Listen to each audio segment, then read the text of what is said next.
खबर उत्तर प्रदेश आगरा से। उप मुख्यमंत्री द्वारा कुछ दिन पूर्व की गई टिप्पणी सविता समाज सदस्यों के बीच लिए अपने शब्दों को वापस। उप मुख्यमंत्री ब्रजेश पाठक के आगरा आगमन पर सभी विभाग के वरिष्ठ अधिकारी सतर्क नजर आए। आगमन से पूर्व सभी सड़कों को दुरुस्त किया गया था। यही नहीं, आसपास लगे गंदगी के ढेरों को भी साफ कर दिया गया था। लेकिन अचानक उप मुख्यमंत्री का काफिला राजपुर चुंगी शहीद नगर की तरफ मुड़ गया। शहीद नगर मौजूद जननायक कर्पूरी ठाकुर की प्रतिमा पर माल्यार्पण कर नमन किया। वे सविता समाज के लिए अपने द्वारा कई शब्दों को वापस लिया। इसके पश्चात उप मुख्यमंत्री का काफिला उखरा रोड की तरफ मुड़ गया। गड्ढा मुक्ति जगह गड्ढों से भरे रास्ते से होते हुए भाजपा ब्रज क्षेत्र संयोजक जितेंद्र कुमार सविता के निवास पर रुक गया। वहां पर मौजूद सविता समाज के सदस्यों के बीच जाकर अपने द्वारा कई शब्दों को वापस लिया। वहीं सविता समाज को भाईचारे के साथ साथ कंधे से कंधा मिलाकर साथ देने के बाद कई देखना होगा क्या गड्ढों से बने उखरा के रास्ते क्या गड्ढा मुक्त हो पाएंगे।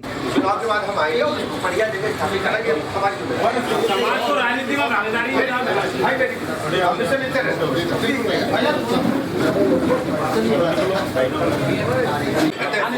हमारा भाईचारा है, सदियों का भाईचारा बिल्कुल है। आज Agra PL palace Sanjay palace में रुके हुए थे वो।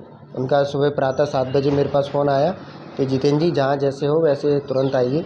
तो मैं मुलाकात की। उन्होंने बताया कि आपकी समाज के द्वारा हो सकता है, मेरा उद्देश्य वो नहीं था। एक शब्द मुझसे 3-4 दिन के पहले कहे गए थे, उसके प्रति मुझे बड़ी खेद है और मैं बड़ा इस चीज़ पे गंभीरता से किसने कहा, किसके द्वारा कहा गया? उप मुख्यमंत्री ब्रजेश पाठक जी के द्वारा उन्होंने ही मुझे फ़ोन करके सुबह बुलाया।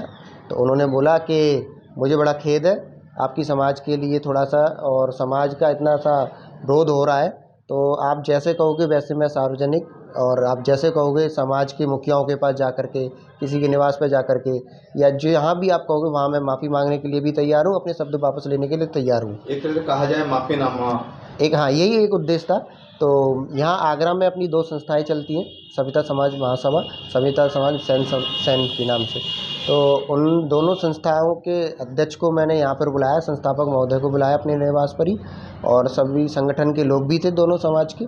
तो सब लोगों के सामने सार्वजनिक उन्होंने कहा कि मेरा उद्देश्य वो नहीं था जो आप लोगों को समझ में आ रहा है, मेरा उद्देश्य यही था। फिर भी आप लोगों को अगर लगता है कि मेरे शब्द थोड़े से इधर उधर थे, फिर मैं सार्वजनिक सबसे माफ़ी मांगता हूँ।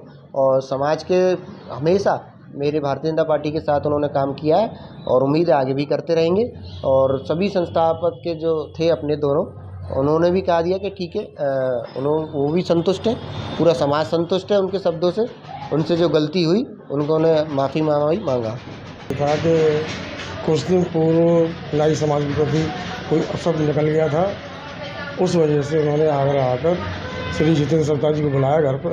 उनको कहा कि भाई आप आगरा समाज का कुछ विरोध कर रहे हैं, क्या कारण है, और उस कारण को मैं अपने स्वयं जो गलती हो गई है उसे मैं अपने शब्द वापस लेता हूँ। उनकी बातों से आप संतुष्ट हैं? हाँ, पूरा समाज, आगरा समाज और दोनों समाज जो संस्था चल रही है, दोनों समाज के प्रतिनिधि संतुष्ट, अब उनके शब्दों से संतुष्ट हैं? पूर्ण संतुष्ट, और हमेशा भाजपा के साथ ही काम करेंगे, साथ ही।